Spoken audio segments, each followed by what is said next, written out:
Welcome to the deep dive. Today we're tackling a topic that affects every single decision you make, big or small.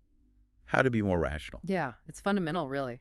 We've sifted through a wealth of information, notably strategies for making better and more rational choices from Self-Sensei to bring you the essential insights. Think of this as your express lane to smarter choices, kind of cutting through the complexity to give you practical takeaways and maybe a few surprises about, how your own mind works. Absolutely. Our journey today will explore the fundamentals of rational thought, the hidden traps of cognitive biases, the surprisingly nuanced role of emotions, and actionable strategies to sharpen your decision-making skills. It's fascinating to start with the very idea of what a rational decision even looks like. Our source delves into rational choice theory, or RCT, RCT, right. which at its core, it kind of imagines us as highly logical beings, meticulously weighing pros and cons to maximize our personal benefit. So picture someone standing in front of a vending machine, calculating the exact calorie to satisfaction ratio for each snack before making a selection. Is that the idea? Well, that's the spirit of it, yeah. RCT assumes we make decisions based on clear objectives, rational calculations, and a desire to maximize our self-interest, what economists call utility. Utility, clear. The source points out that it's often a benchmark, really, a should-be model for ideal behavior. But we all know that late-night pizza order after a long week rarely involves a spreadsheet. So even if it's not how we always operate, what's the value in understanding this ideal? Well, the source argues that RCT provides a foundational framework. It lets us make initial predictions about how individuals or even groups might behave under certain conditions, assuming a degree of logical consistency. Okay. It's a starting point, for understanding why people might make the choices they do across various fields, from economics to political science. Okay, so it's the theoretical North Star, even if our actual decision-making compass is, a bit wobbly. That brings us to this idea of bounded rationality. What happens when we acknowledge our human limitations? Right. Herbert Simon's concept of bounded rationality recognizes that our ability to make perfectly rational decisions is limited. It's limited by our cognitive horsepower, the amount of information we can process, our attention spans, our memory, as well as the time we have available and the often incomplete information we're working with. So instead of striving for that absolute best option, the perfect one, we often settle for something that's simply good enough. Precisely. The source used the terms satisficing and optimizing, which really captures that difference, I think. It does. Optimizing is that exhaustive search for perfection, like you said. While satisficing is about selecting the first viable option that meets our basic criteria, it's a highly practical adaptation to the constraints of real life. Makes sense. The source highlights that our limited cognitive capacity, the pressure of time, and the imperfections of information are really the key drivers behind bounded rationality. It's a relief to know there's a term for why I don't spend 3 days comparing every brand of coffee. Exactly. Now let's talk about Kahneman's System 1 and System 2. How do these two modes of thinking play into all of this? Kahneman. Yes, his dual process theory offers a really powerful lens on how we actually think. System 1 is your brain's fast, intuitive, and emotional mode. The gut reaction. Sort of, yeah. It operates automatically, with little effort, and often without conscious awareness. Think about recognizing a familiar face or reacting to a sudden loud noise. System 1 is incredibly efficient for routine tasks and quick judgments. That's like my autopilot, handling the day-to-day stuff without me having to consciously think about every little thing. Precisely. And then we have System 2. This is the slow, deliberate, analytical, and logical one. The hard thinking part. Exactly. This is the mode engaged when we tackle complex problems, perform calculations, or need to override a System 1 impulse. The source points out, interestingly, that System 2 can be a bit of a lazy controller. Lazy controller, how so? Well, it often defers to the easier, more immediate responses of System 1. So System 2 is like the part of my brain that knows I should probably read the terms and conditions, but, often doesn't bother. Exactly that. And while System 1's speed and efficiency are often beneficial, its reliance on mental shortcuts. These are known as heuristics. Heuristics, right. They can lead to predictable errors if not checked by System 2. And this is the breeding ground for many cognitive biases, which I know we'll get into. Okay. The connection back to bounded rationality is pretty clear. Given our limitations, we often rely heavily on System 1, and System 2 doesn't always have the bandwidth or maybe the inclination to intervene. So these quick gut reactions from System 1, while usually helpful for navigating everyday life, can steer us wrong in more significant decisions if System 2 isn't paying attention. That's the risk. And the source touched on why this matters beyond just our individual choices. Yes. While rational choice theory often posits that rational self-interest leads to positive societal outcomes, the thing is, if our individual calculations are clouded by biases or dominated by unchecked emotions, both System 1 influences, really, Right. our pursuit of perceived self-interest might not actually serve our own well-being, or the broader good, for that matter. This really underscores the importance of understanding and, honing our rational decision-making abilities. All right, we've got the ideal, the reality, and the two main players in our mental decision-making theater. Now, let's shine a spotlight on those roadblocks, the cognitive biases that can trip us up. Right. Cognitive biases. As our source explains, these are systematic patterns of deviation from a norm or rationality in judgment. They're not random errors. They are predictable ways our thinking can go astray. Predictable errors. They happen as our brains use shortcuts to process information efficiently. And recognizing these biases is really the crucial first step in mitigating their impact. It's like knowing the common potholes on your daily commute. You can't avoid them if you don't know where they are. Exactly. Good analogy. So let's map out some of these key biases, starting with confirmation bias. This one feels particularly relevant these days. Absolutely. Confirmation bias is our ingrained tendency to favor information that aligns with our existing beliefs or hypotheses. What we already think. Exactly. And to disregard or downplay information that contradicts them. For example, someone who believes a certain diet is the best might only seek out articles and testimonials that support their view while ignoring scientific studies that suggest otherwise. We see that all the time online. We do. Interestingly, this bias might have served an evolutionary purpose, maybe solidifying group cohesion around shared beliefs. But in today's information-rich environment, it becomes a major obstacle. So what's the key then? A key insight here is to actively seek out information that makes you uncomfortable or that challenges your core assumptions. Treat dissenting opinions not as threats, but as, well, valuable sources of potential learning. Easier said than done sometimes. Oh, definitely. But this bias can affect everything from how we consume news to how we interpret social interactions, even how we make professional judgments. It's like our brains are little lawyers, only presenting the evidence that supports our case. That's a great way to put it. What's the next mental hurdle? Anchoring bias. Anchoring bias, yes. Right. This is a powerful effect where we rely too heavily on the first piece of information we receive, the anchor. The first number you hear. Right, even if it's irrelevant or unreliable. Subsequent judgments and estimates are then insufficient adjustments away from this initial anchor.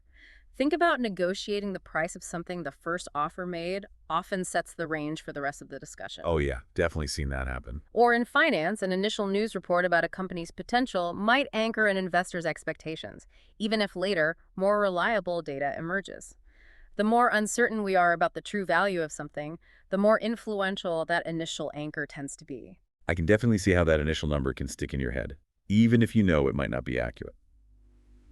Okay, next up is the availability heuristic.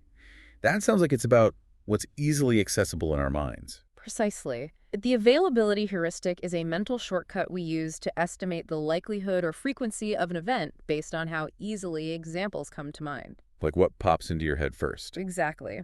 Events that are vivid, recent, emotionally charged, or highly publicized tend to be more readily available in our memory.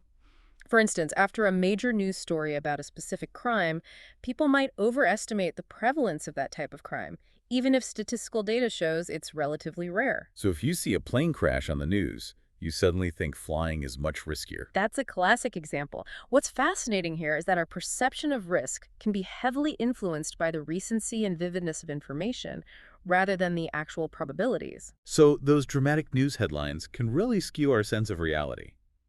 Now, the sunk cost fallacy, this is about our reluctance to walk away from past investments, right? Yeah. Even when it makes logical sense to do so. Exactly. The sunk cost fallacy is the tendency to continue an endeavor once an investment in money, effort, or time has been made, even if abandoning the course of action would be more rational based on current and future prospects. Like finishing a terrible movie just because you're already halfway through? That's it. Or staying in a relationship that's no longer fulfilling simply because you've already invested years in it, or continuing to work on a project that's clearly failing because of the initial effort you put in. Why do we do that? It seems so illogical when you say it like that. Well, it's often driven by a fear of feeling like we've wasted our prior investment. Loss aversion plays a role. Right. Wanting to avoid that feeling of loss. A key insight here is to try and focus on the future costs and benefits of continuing versus stopping, rather than being anchored by the unrecoverable past. It's tough to cut your losses, even when all the evidence points that way. The source also briefly mentioned other biases, like optimism bias, framing effect, the halo effect. It feels like our brains are constantly playing tricks on us. In a way, they are, or at least they're taking shortcuts that can lead us astray. These biases often arise from System 1's reliance on quick, efficient heuristics without sufficient oversight from the more analytical System 2. Okay. For example, confirmation bias can be seen as System 1 trying to maintain cognitive ease by sticking with familiar beliefs. And as the source notes, System 2, being the lazy controller, doesn't always step in to correct these intuitive but potentially flawed judgments. And they can pile up on each other. Absolutely. These biases aren't isolated. They can interact and reinforce each other, leading to even stronger deviations from rational thought. The sheer pervasiveness of these biases really underscores why models of decision-making based on perfectly rational actors often fall short in explaining real-world behavior. And the source provided a really helpful table summarizing these biases as a quick reference, which is great. Yeah, useful for a quick check. Okay, so our thinking can be derailed by these biases, but what about our emotions? They clearly play a significant role in our choices, and not always in a negative way, right? Absolutely not always negative. Decisions are rarely made in a purely logical vacuum. Emotions are deeply intertwined with our reasoning processes. Research increasingly shows that emotions play a significant role, often influencing our choices at a fundamental level. It's a double-edged sword, as our source aptly puts it. Double-edged sword. Okay. So how do these emotions actually shape the decisions we make? Well, much like our cognitive processes, our emotional responses can operate on both fast, intuitive levels and slower, more deliberate levels. Emotions can influence how we perceive information, how we evaluate different options, and the types of trade-offs we are willing to make. For instance, positive emotions might lead us to see greater benefits in a particular option, maybe downplay the risks, while negative emotions might make us more risk-averse, perhaps overly cautious. Strong emotions, anger, fear, even intense joy can also lead to more impulsive decisions, bypassing careful consideration. That makes perfect sense. If I'm really excited about something, I might jump in without thinking through all the potential downsides. Right. But the source also suggested that emotions can actually help us make rational decisions. That seems counterintuitive. It might seem so at first, but emotions aren't always the enemy of rationality. Think about it. They can provide crucial motivation to act. Feelings of dissatisfaction can drive us to seek solutions. Like being unhappy in a job pushes you to look for a new one. Exactly. And excitement can fuel our pursuit of goals. Our gut feelings or intuition can often represent a rapid subconscious processing of past experiences and learning, particularly in familiar situations. So sometimes the gut knows. It can, especially with experience. Emotions also help us focus our attention on what's important and can enhance our memory for relevant information. Furthermore, they play a vital role in evaluating situations, helping us to quickly assess potential benefits and risks, and even considering future emotional states like regret or hope. So it's not about trying to eliminate emotions from the equation, because that's impossible anyway, Right. but about understanding and harnessing them effectively. That brings us to emotional intelligence, or EQ.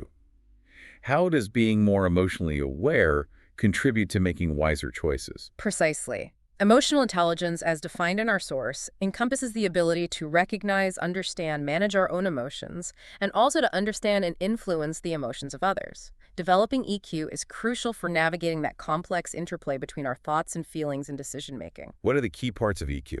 Well, the source highlights key components like self-awareness, knowing our own emotional triggers and biases, self-regulation, managing those impulsive emotional responses, empathy, understanding the emotional perspectives of others, social skills communicating effectively, and motivation, that internal drive aligned with our goals. It sounds like EQ is about having a better understanding of the human element in decision-making, both within ourselves and in others. How does that translate into better outcomes? Well, higher EQ can lead to clearer and more objective thinking, especially under pressure. It enhances our ability to assess risks accurately by helping us consider potential emotional pitfalls. Right. It allows us to take diverse perspectives into account more genuinely, which fosters trust and collaboration. Ultimately, it brings greater emotional clarity and can even boost our energy levels for the decision-making process. How does it link back to System 1 and 2? Ah, good question. The source even connects EQ back to the dual process theory, suggesting that a strong EQ can create a crucial pause. A pause between a quick System 1 emotional response and the more reasoned engagement of System 2. Giving System 2 a chance to chime in. Exactly, allowing for a more balanced and thoughtful decision.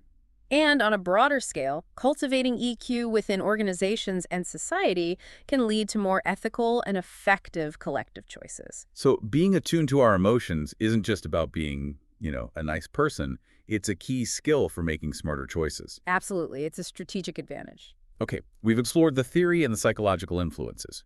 Yeah, let's get practical with some strategic frameworks that can guide us toward more rational decisions. Right. These frameworks offer structured and systematic approaches to evaluating options. The aim is to minimize the impact of biases and increase the likelihood that our decisions align with our overarching goals. They basically provide a roadmap for more logical thinking. Sounds like exactly what we need. Let's start with cost-benefit analysis, or CBA. Seems pretty fundamental. It is. CBA is a foundational framework that involves identifying, quantifying, and comparing all the potential costs and benefits of a particular course of action. Costs and benefits. Simple enough. Well, the detail is key. This includes direct financial costs, sure, but also indirect impacts, opportunity costs, what you're giving up, and even intangible factors where possible, like reputation.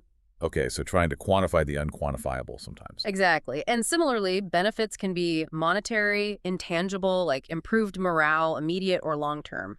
Key metrics like the benefit-cost ratio, net present value, return on investment are often used to help evaluate. So how does it work in practice? The process typically involves clearly defining the objectives, identifying all relevant costs and benefits, assigning a monetary value to them where feasible, forecasting these values over time, often adjusting for the time value of money, calculating the totals, and then analyzing the resulting metrics. This is really thorough. It is. CBA promotes rationality by encouraging a data-driven approach, providing a structure for considering a wide range of factors, and improving transparency in the decision-making process. So it's about trying to put everything on a level playing field in terms of value, even those fuzzy intangible things. What about something a bit simpler, like a basic pros and cons list? We all do those. Yeah, the pros and cons list is a useful starting point for organizing thoughts, definitely, but its basic form has limitations. How so? While it can bring clarity by laying out the advantages and disadvantages, it often oversimplifies complex decisions and can still be influenced by the weight we subjectively give to different factors based on our biases. You might list more pros just because you want that option. Right. And importantly, a basic list doesn't quantify the importance of each item. A small pro doesn't equal a huge con. Good point. However, as the source points out, we can significantly enhance its utility by assigning numerical weights to each pro and con based on its relative importance to the decision. Weighting them. Exactly. This adds a layer of quantitative analysis, making it a much more robust tool. Sort of a simplified CBA, really. So not just a list of good and bad things, but a scored evaluation that makes it much more useful. Okay, what's another framework our source highlighted? Decision trees. Sounds visual. They are. Decision trees are powerful visual tools that map out different possible choices and their potential consequences. They include probabilities of uncertain outcomes, associated costs, and the ultimate value or payoff of each path. Like a flowchart for decisions. Pretty much. They start with a central decision point and branch out into various alternatives, with subsequent branches representing potential outcomes, maybe chance events or further decisions. Software like XMind apparently offers templates that can be very helpful for creating these. How do they help with rationality? Well, decision trees help us visualize the potential ramifications of different choices, assess the likelihood of various scenarios playing out, and compare the expected value of different options in a structured way. Being able to see all the potential pathways laid out like that must be incredibly helpful for navigating complex choices with uncertainty. It really can clarify things. And finally, the WRAP process. That sounds like a memorable one. WRAP. Yes, the WRAP process, developed by Chip and Dan Heath. It's a behavioral framework specifically designed to counteract some of the common psychological biases we've discussed. Okay, what does it stand for? The acronym stands for Widen Your Options, Reality test your assumptions, attain distance before deciding, and prepare to be wrong.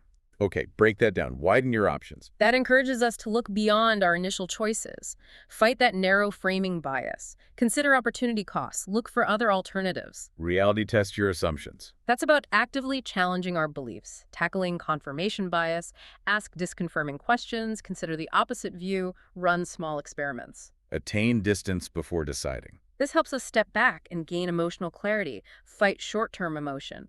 The source mentions the 1 high in 10 rule, how will you feel about this in 10 minutes, 10 months, 10 years? Or asking, what would I advise a friend to do? That's a good one.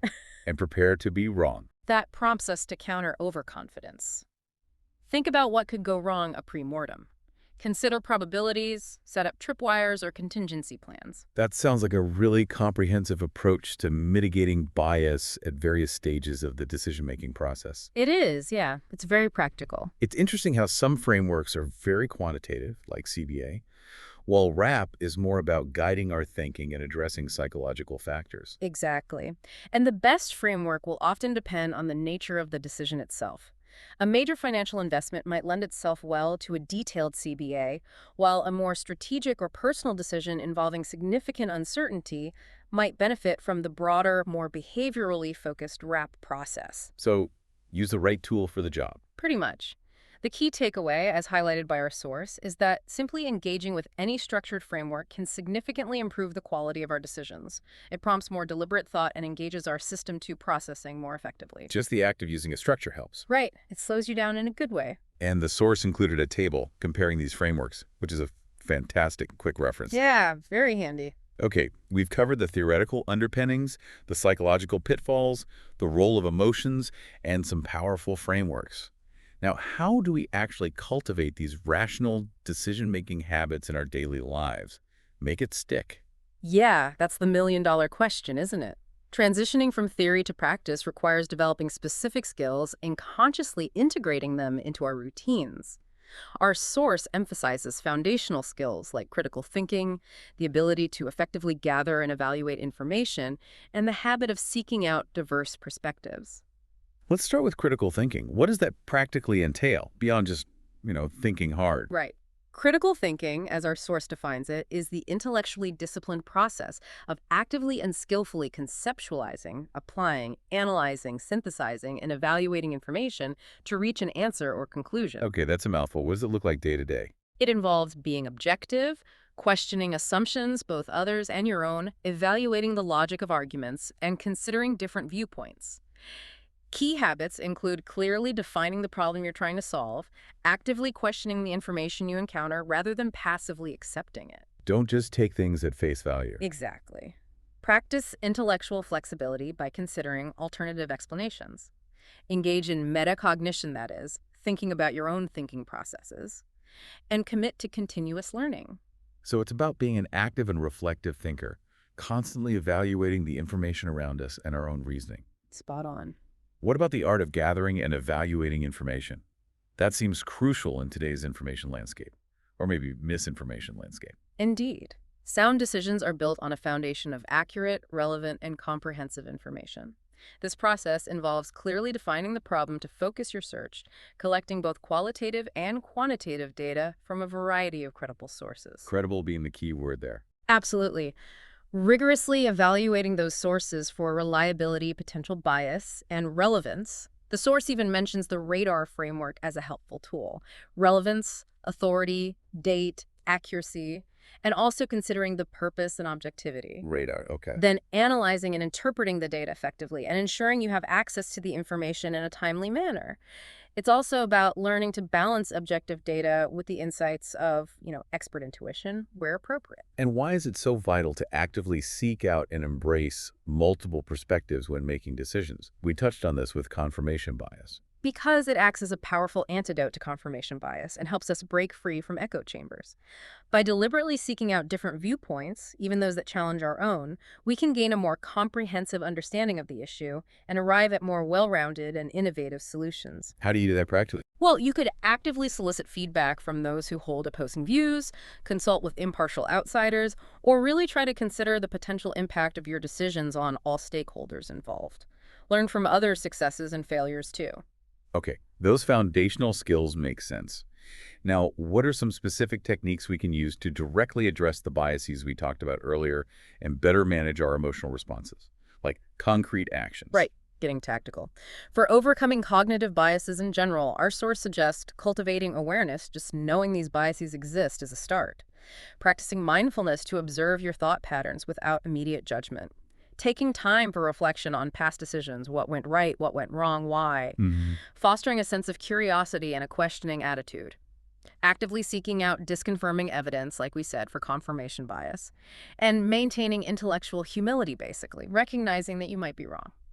Okay, so general mindset shifts. What about for specific biases like anchoring? For anchoring bias, try to broaden your perspective before you encounter a potential anchor. Question the anchor's relevance and validity. Do your own independent research. Set objective criteria beforehand. And allow some reflection time before committing. And availability, the vivid examples problem. For the availability heuristic, brainstorm widely based on data, not just what comes to mind easily. Play devil's advocate. Deliberately reflect. And importantly, seek out overall statistics and base rates, not just anecdotes or recent news. What about sunk costs? Letting go. For the sunk cost fallacy, set clear goals and key performance indicators, KPIs, from the outset. Prioritize current data and future projections over past investments. Get external, unbiased perspectives. And maybe even establish clear exit strategies or stop-loss points in advance. Those are some really concrete strategies we can start applying right away. That's helpful. What about managing the influence of our emotions on our decisions? Yeah, the emotional side. The first step is really to become more aware of your own emotional triggers and patterns. What situations make you react strongly? Self-awareness again. Always. Practicing mindfulness can help create that pause between an emotional impulse and your reaction. Just observe the feeling. When facing a decision, try to objectively weigh the pros and cons, even if you have strong feelings about one option. Easier said than done when you're heated. True. Which is why it's often wise to delay major decisions if you're feeling highly emotional, angry, ecstatic, fearful. Sleep on it. Good advice. Seeking a second opinion from someone who is less emotionally invested can provide valuable perspective. And finally, consciously consider the long-term consequences of your choices, not just the immediate emotional payoff. Actively work to regulate intense emotions and maybe reframe negative situations in a more constructive light. So it's a combination of self-awareness, specific mental exercises, and sometimes just hitting the pause button. Exactly. The source also gives some practical examples of how to apply these principles in our financial lives and in our professional careers. Can you touch on those?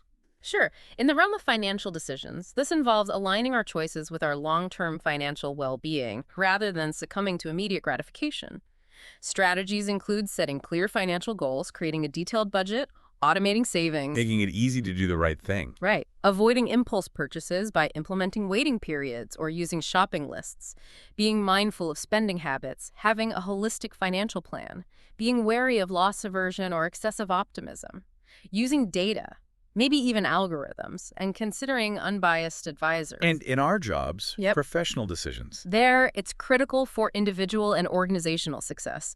Strategies include setting time limits for decisions where appropriate, gathering thorough and credible information, distinguishing facts from opinions, checking source credibility, systematically evaluating options with a focus on desired outcomes. Balancing gut and data. Yes, balancing intuitive insights with objective data, remaining flexible and open to compromise, empowering others where appropriate, knowing when to escalate a decision, and maybe even considering formal training in decision-making processes. It sounds like effective rational decision-making is really an integrated set of skills, techniques, and, well, discipline. It really is. The source even touches on the concept of meta-rationality, consciously deciding how to decide for a particular situation, maybe choosing which framework to use or how much weight to give intuition versus analysis. Thinking about thinking. Exactly.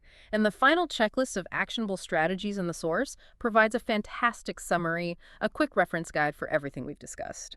This has been a truly comprehensive dive into the art and science of rational decision-making. It's clear that it's not about becoming some kind of Spock-like figure devoid of emotion, Definitely not. but rather about understanding the intricate workings of our minds, biases, emotions, shortcuts, and all, and learning how to navigate them more effectively. Exactly. Rationality is a continuous process of learning and refinement, not really a destination you arrive at. Our minds are complex, with this constant interplay between intuition, logic, biases, emotions. Improving our decision-making requires consistent effort and the conscious application of the strategies and frameworks we've explored. So it's about practice. It is. It's about shifting from purely reactive choices to more deliberate evaluations, actively engaging our System 2 thinking, challenging our assumptions, seeking diverse perspectives, and managing our emotional responses more skillfully. And as our source beautifully concludes, making more deliberate and informed choices has a profound and cascading impact on our personal well-being, our financial security, our professional achievements, the quality of our relationships, everything, really. It does. These seemingly small decisions compound over time, shaping the very trajectory of our lives. Yeah. Indeed. The journey toward more rational decision-making is truly an investment in a more effective, fulfilling, and ultimately successful existence. So for you, the listener, here's a final thought to consider. Think about a decision you are currently facing, big or small. How could applying just one of the frameworks, maybe, or one bias mitigation technique we've discussed today, potentially alter your approach and your eventual outcome? What might that suggest about the untapped power in making more conscious and considered choices? Something to think about. Thanks for joining us for this deep dive.